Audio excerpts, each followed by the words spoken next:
오늘 하나님 주신 말씀은 사도행전 3장 1절에서 10절 말씀입니다. 사도행전 3장 1절에서 10절 말씀.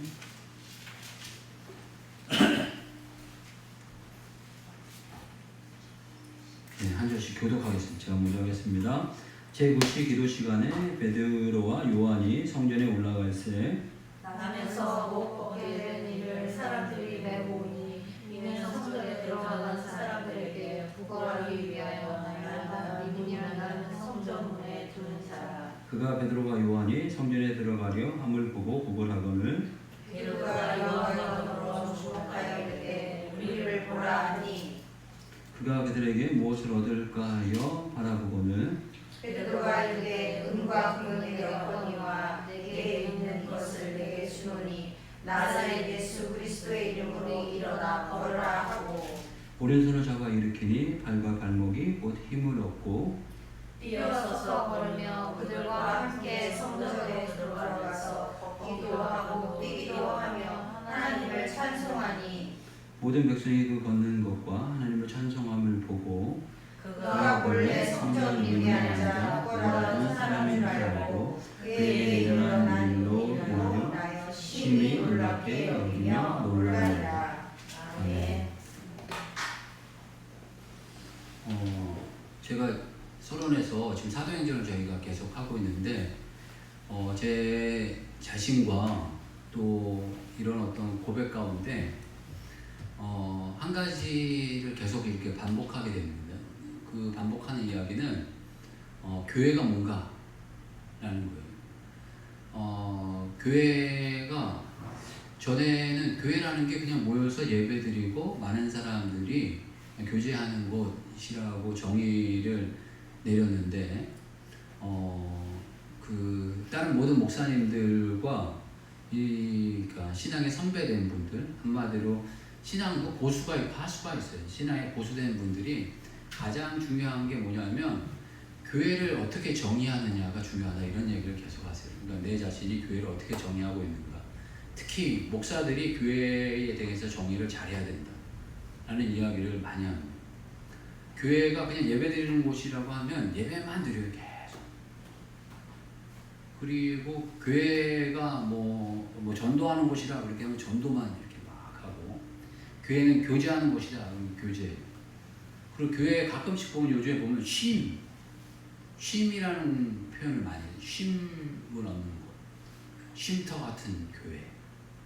어떤 분들은 뭐 그걸 부정하는 건 아니에요. 어머니 품속 같은 교회, 막 이런 어떤 표현들 많이 합니다. 위로하고 격려하는 그런 곳인데, 교회를 정의하는 거는 저는 이 사도행전을 계속 이렇게 요번에 할 거라고는 저도 생각을 못했어요. 그런데 그 설교라는 게 그 강권적으로 하나님이 인도하시는 부분이 있어요. 그러니까 이걸 좀 해라 라고 하나님 갑자기 뭐 흰옷 입고 나타나셔서 이야기하지는 않지만, 준비하다 보면 하나님께서 이렇게 인도하시는 방향이 있어요. 큰 틀의 어떤 방향과 이런 것들을 인도하셔서 하나님이 원하시는 거를 우리들에게 이야기하고 싶어 해요.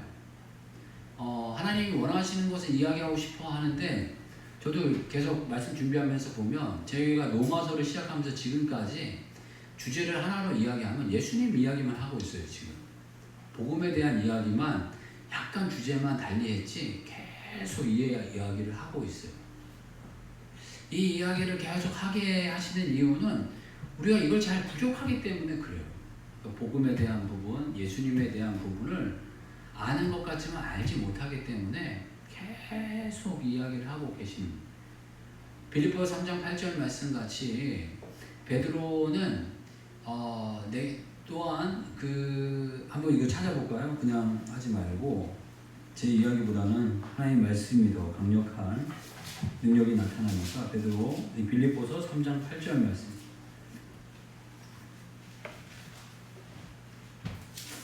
이 부분은, 이 말씀은 여러분이 다 암송하셨으면 좋겠어요.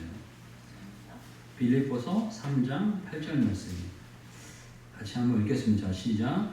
또한 모든 것을 해로 여김은 내 주 그리스도 예수를 아는 지식이 가장 고상하기 때문이라. 내가 그를 위하여 모든 것을 잃어버리고 배설물로 여김은 그리스도를 얻고. 그러니까 자기가 가졌던 모든 것을 해로 여긴다라고 표현하고 있어요. 그래서 주 예수, 내주 그리스도 예수를 아는 지식이 가장 고상하기 때문이라. 우리가 이 경지까지 도달해야죠. 그래야 베드로, 이 바울이 만났던 예수님을 우리가 조금이나마 알게 돼. 정말 내가 가졌던 모든 것을 다 해로, 내가 무엇이든지 또한 모든 것을 해로 여긴다. 내가 가졌던 모든 것들, 정말 우리가 가졌던 모든 거는 이 바울에 비하면 다 차는 거예요. 그분만큼 우리가 물질이 있었나? 그분만큼 지식이 있었나? 그분만큼 명예가 있었나? 생각해보면 우리는 아무것도 없어요, 사실. 우리가 뭐 물질이 있습니까? 우리가 뭐 지식이 뛰어납니까? 우리가 뭐 가문이 훌륭합니까? 뭐 아무것도 없어요. 아무것도 없는데 이 고차원적인 이 바울이 예수님을 만나고 난 다음에 이 예수님을 아는 이 지식이 얼마나 고상한지 모든 것을 다 해로 여긴다, 이렇게 표현하고 있습니다. 그러니까 예수님을 잘 이해하고, 어떤 면에 다 만나는 거긴 하지만 예수님 잘 이해하고 복음을 잘 이해한다는 것이 교회를 또 잘 이해하는 거예요. 그래서 이 사도행전은 교회가 뭔지에 대해서 이야기를 해주고 계세요. 교회가 어떻게 출발했는지, 이 2장에 거쳐서 교회가 어떻게 출발했는지에 대해서 저희가 이제 이야기를 나누게 됐어요. 성령이 임하시기 시작하자 사람들의 마음을 감동하시고 지정의로 하나님 감동하셔서 자기가 가진 것들을 다 내 것이라 여기지 아니하고 통용하면서 그냥 매일 만나기를 기뻐하고 또 함께 있는 걸 즐거워하고 그런 부분이 일어나고, 그래서 42절부터 47절 보게 되면 사도행전 2장 42절 47절 말씀입니다. 그대 사도의 가르침을 받아 서로 교제하고 떡을 떼며 오로지 기도하기를 힘쓰게 되었고, 여기에서 보게 되면 46절 보게 되면 날마다 마음을 같이하여 성전에 모이기를 힘쓰고 집에서 떡을 떼며 기쁨과 순전한 마음으로 음식을 먹고 라고 이렇게 표현하고 있어요. 그러니까 이분들이 함께하기를 힘썼다는, 함께하면 즐겁고 유익하고 좋다는 걸 알았다는 거죠. 근데 함께하는 게 쉽지가 않아요. 정말 쉽지가 않아요. 요즘 같은 시대에 함께 한다는 거는 아주 우습게 생각하는 시대에 저희들이 살고 있어요.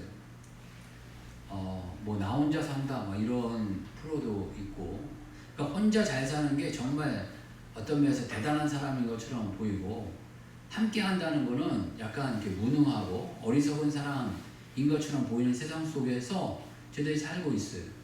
그렇지만 예수님 이 땅에 오셔서 고차원적인 사람이 정말 인간이 인간답게 사는 삶이 어떠한 것인가를 보여주셨는데, 그게 바로 함께 하는 거예요. 다양한 사람들, 제자들과 늘 함께 하시잖아요.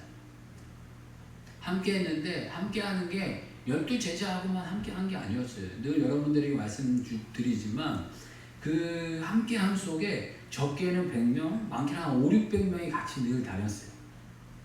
이건 뭐 제 이야기가 아니라 그 학자들의 이야기고, 사도행전 그 1장 말력 보게 되면 그 제자를 다시 가룟 유다 대신에 제자를 선정하는 그 기준 가운데서도 보게 되면 세례 때부터 예수님 부활 승천 때까지 함께 했던 제자 가운데 뽑았다라고 표현하고 있어요. 그러니까 12제자 말고 벌써 그 전부터 이렇게 함께 했던 사람들이 많이 있었다는 거예요. 뭐 끝까지 뭐 다락방에 120문도가 모였다라고 표현하는데, 그 120문도는 그 많게는 500여 명이라고까지 표현하는 게 그 120문도 외에도 다른 사람이 있었을 거다라는 추정이에요. 그 가운데 뽑았다는 거예요. 그 가운데 이렇게 뽑아한 이 상태 가운데 하나님께서 함께하는 모습을 보였다면 우리가 함께하는 게 너무너무나 유익하고 좋다는 거죠. 그것이 실천되어지지 않는 것에 대한 안타까움이 저도 많이 있어요. 내가 부족한 것 때문인가? 아직 때가 아닌가? 이런 어떤 여러 가지 마음들이 많이 있습니다. 교회는 그런 사람들이 모이기 시작하는 그 모임 자체가 교회라는, 교회는 예배당 이 어떤 건물이 아니고 이 주님을 위해서 모이기 시작하는 그 모임 가운데 나타나는 모습이 교회라는. 그래서 함께 사도의 가르침을 받고 또 그 서로 교제하고 떡을 떼고 오로지 기도하기를 힘쓰는 그런 어떤 외형적인 모습이 점점점 나타나는데, 사도행전 3장에 보게 되면 그렇게 교회가 출발되어졌고 교회가 모임이 나타나는데, 그 교회가 세상으로 들어갔을 때 어떠한 모습이 나타나는지를 이 사도행전 3장은 이야기해 주고 있어요. 그러니까 어떤 부분에서 한 안진뱅이가 고침을 받았다는 이 사건으로 그냥 멈출 수 있지만, 이 안진뱅이가 고침받은 이 사건을 저희들이 다시 한번 생각해보고 묵상해보고 한번 되짚어볼 필요가 있다라는 거죠. 이 베드로를 통해서 왜 굳이 안진뱅이였느냐? 왜 굳이 거지였느냐? 왜 굳이 나면서부터 안진뱅이 되어서 한마디로 사회 구성원의 한 사람으로 있지도 못했던 바로 이 사람이었느냐? 라는 걸 다시 한번 우리가 되짚어 볼 수 있다는 거죠. 능정을 나타내서 문둥병자를 고치든지, 아니면 중풍병자를 고치든지, 아니면 나오자마자 예수님과 같은 능력을 가졌으면 무리를 걸어버리든지, 뭐 이런 일을 할 수 있을 텐데, 그렇지 않고 이 거지인 이 안진뱅이를 고쳐주셨다는 거예요. 나면서부터 거지였다. 그런데 이 나면서부터 이 거지였던 이 모습이 어떤 면에서 보게 되면 나라는 거, 나. 여러분요. 그리고 이 교회라는 거. 지금 무능한 이 교회. 김 빠져버린 교회. 이 교회의 모습이 바로 이 안진뱅이 모습이 아닌가 하는 생각을 다시금 갖게 됩니다. 교회가 교회다워진다면 이 안진뱅이를 고치게 된다는 거예요. 이 안진뱅이 그 거지를 보게 되면 태어나면서부터 거지라는 거. 태생이 거지. 태생이 거지라기보다 태생이 안진뱅이였죠. 그 태생이 안진뱅이였는데, 요즘에는 안진뱅이라면 이게 뭔가 이렇게 다리가 불편하면 뭔가 할 수 있지만, 이 당시 할 수 있는 일이 없는 거예요. 대부분의 사람들이 육체 노동을 하면서 살았던 사람들인데, 육체 노동을 할 수 없는 그런 사람이 되었다는 거예요. 그런 상태가 되었다는 거예요. 그러니까 어떤 부분에서 심하게 표현하면 인간이 살고 있는 사회 구성원의 한 어떤 그 부분을 차지할 수 없는, 그러니까 암적인 존재, 심하게 표현하면 암적인 존재라고까지 하면 참 그렇지만 암적인 존재가 되어버렸다는, 이 안진뱅이가 되어서 보게 되면 누군가 도움 없이는 살 수 없는 존재. 거기를 그 미문이라는 곳에서 구걸을 했다라고 표현하는데, 미문이라는 곳에 자기가 혼자 올 수 있는 사람도 아니고, 여기서 보게 되면 뭐 사람들이 메고 오니라고 표현하고 있어요. 그러니까 사람들의 손이 늘 필요했다는 거죠. 화장실을 가도 안 되고, 먹는 것, 입는 것, 자는 것, 뭐 하나 자기가 할 수 있는 게 없다는 거예요. 누군가의 도움을 받아야 되고, 누군가의 어떤 도움의 손길이 아니면은 살 수 없는 그런 존재라는. 거지라는 이 표현은 사회 구성원 속에서 아웃사이더고 열외라는 거예요. 열외. 완전히 열애가 되었고, 안에 구성원의 일원이 못 되고, 구성원이 던져주는 떡으로 겨우 생명이나 근근히 유지하는 그런 존재, 그런 상태가 되었다는 거예요. 어떠한 부분에서 하나님 떠난 인생은 이렇게 된다는 거예요. 참 이렇게 거지라는 표현을 이렇게 심하게 쓰인 글이지만, 심하게 표현하면 거지 같은 인생이 된다는 거예요. 하나님 떠난 인생은 사회 구성원의 구성원이 되지도 못하고, 다른 사람의 늘 도움의 손길을 얻어야 되고, 다른 사람들의 짐이죠, 짐.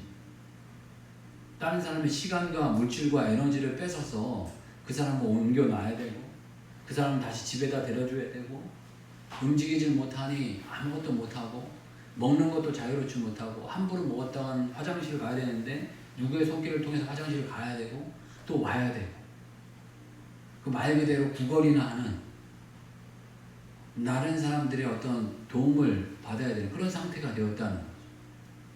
이 비슷한 표현이 탕자 비유에서도 나와요. 자기 멋대로 살던 사람이 재산을 팍 탕진하고 아무것도 없어서 거지와 같은 상태가 되고 거지와 같은 상태가 되었는데 이걸로 안 돼가지고 육체는 그나마 건강해서 다른 사람의 종이 됐는데 종이 사람 같은 종이 아니라 짐승의 쥐염 열매를 먹었다라고 표현하고 있어요. 그 짐승이 되었다는 거예요. 한마디로 사람이 아니고 짐승이 되었다는 거예요. 하나님을 떠나면 짐승이 됩니다. 짐승. 하나님을 떠난 인간은 사람이라 할 수 없어요. 짐승 같은 인간이 되었다라는 것을 우리들에게 이야기하고 있고 이 짐승 같은 시대에 이 짐승의 모습으로서 살게 되었다라고 이렇게 표현해 주고 있습니다. 그리고 이 안진뱅이 거지는 무언가 얻을까 하여 라고 표현하는 이 표현 속에서 베드로 표현을 보게 되면 은과 금을 얻으려고 했다라고 표현하고 있어요. 그러니까 베드로와 요한이 교회라면 교회를 통해서 은과 금을 얻으려고 하는 사람들이 있어요. 그런데 이 결과적으로 보게 되면 은과 금은 내게 없거니와 라고 표현하고 있으면서 베드로가 나사렛 예수 그리스도의 이름으로 일어나 걸으라 라고 표현하고 있어요. 그러니까 이 교회라는 곳은 은과 금을 주는 곳이 아니라는 거예요. 많은 사람들이 교회에 와서 은과 금을 얻으려고 해요. 그런데 은과 금을 또 하나님 주시기도 했어요. 근데 근본적으로 하나님께서 주시려고 하는 것은 은과 금을 넘어서 그 사람에 대한 온전한 치유고 그 사람에 대한 온전한 변화를 주기를 원하신다는 겁니다. 교회에 정말 인생의 답이 있습니다. 교회에 진정한 가치가 있습니다. 교회에 진정한 행복이 있습니다. 그 근본적인 어떤 이유가 우리가 잘못 구한다는 거예요. 교회에 와서 헛된 것을 구하는 부분들이 많다라는 거예요. 우리 찬양을 보면 그 우물가의 여인처럼 난 구했네. 헛되고 헛된 것들을. 그때 주님 내게 하신 말씀 이렇게 표현하고 있지 않습니까? 정말 우리 인생 가운데 저 자신도 은과 금이 뭘까 이런 생각을 많이 하게 됐어요. 요즘 현대시대에 보게 되면 교회가 옛날에 문화행사 같은 거 많이 했어요. 그런데 요즘에는 사회가 문화행사를 너무너무나 잘해요. 그러니까 교회가 문화행사를 잘 안 하려고 해요. 못하게 됐죠. 그래서 사회가 어떤 봉사 같은 거 많이 했어요. 특히 성탄절 되면 이 주변에 노인분들, 고아원들 이런 데 막 찾아가고 이런 봉사들 많이 했어요. 지금도 많이 합니다, 교회가. 그렇지만 이 또한 이 교회가 이제는 점점점 하지 못하는 시대가 됐어요. 이 정부가 더 부자가 됐고 이 나라가 그런 일들 감당하니까 나라가 감당하는 것만큼 흉내를 이 교회가 못 내요. 그런데 하나님께서 그러한 것들 다 뺏어 가셨다는 거죠. 할 수도 있지만 하지 못하게 그게 다 빼신 거예요. 그것도 하면서 같이 복음을 전하면 좋지만 그거보다도 너희는 복음을 증거하는 거에 예수님 증거하는 거에 더 집중해라 라는 의미인 줄 압니다. 우리가 정말 이 시대 가운데 내가 예수님을 정말 잘 증거하고 있는가, 근본됨을 잘 증거하고 있는가, 이런 어떤 부분을 다시금 돌이켜봐야 되겠습니다. 이 안진뱅이 거지, 안진뱅이고 거지였고 사회 구성원의 어떤 암적 존재고 누군가의 도움을 필요로 하고 누군가의 어떤 헌신이 아니고는 생명을 유지할 수조차 없는 거지였지만 그 거지가 변했다는 거죠.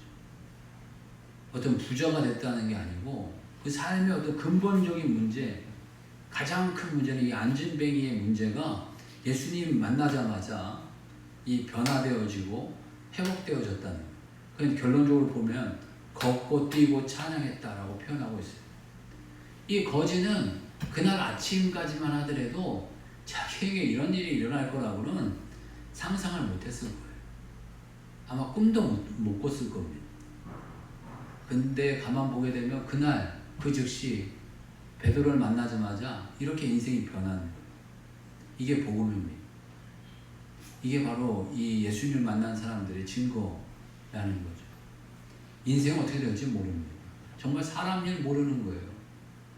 이 사람이 이렇게 될 걸 누가 알았겠어요? 아마 그 옆에 친구들은 그랬을 거예요. 아, 이럴 줄 알았으면 조금 더 잘해줄 걸. 막 이렇게 생각했을 수도 있어요. 정말 이럴 줄 알았으면 이런 생각들을 갖지 않게 했습니까? 정말 예수님 안에 이러한 일들이 저와 여러분들에게 반드시 일어나기를 주의 이름으로 축복합니다. 그런데 이 일이 왜 일어났냐는 거죠. 그리고 어떻게 일어났냐는 거죠. 베드로 보게 되면 이 일은 다른 데서 일어나지 않았어요. 나중에 후반부에 보게 되면 나사렛 예수 그리스도의 이름 때문에 이런 일이 일어났다 라고 베드로는 고백하고 있어요. 그런데 참 주목해보고 싶은 거는 하나하나 이렇게 주목해보면 나사렛이라는 단어를 쓰고 있어요. 나사렛 예수 그리스도. 나사렛이라는 이 단어가 멋진 단어가 아니에요. 천박하고 추잡하고 보잘것없는 이런 의미예요. 왜 그러냐면 나사렛은 그 당시 이스라엘에 보면은 이 메인이 유대고 지방이 갈릴리고 지방의 구석이 나사렛이에요. 그럼 깡촌 출신이라는 거예요. 우리로 지금 표현하면 깡촌 출신 나사렛 예수 그리스도의 이름으로 걸어라. 촌뜨기 예수 그리스도의 이름으로 걸어라. 이런 표현이거든요.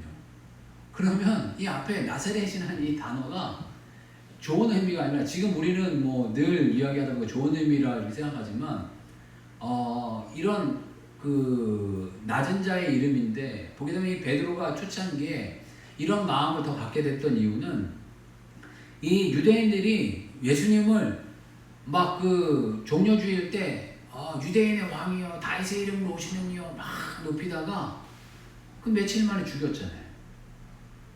이게 이 나사렛이라는 이 단어 속에 이 유대인들을 향해서 니들 들으라라는 이 나사렛의 이야기는 니들이 하찮하게 생각했던, 니들이 보잘것없이 생각했던, 니들이 멸시천대했던, 니들이 바로 죽였던 그 예수 그리스도의 이름으로 걸어라 라는 고백입니다.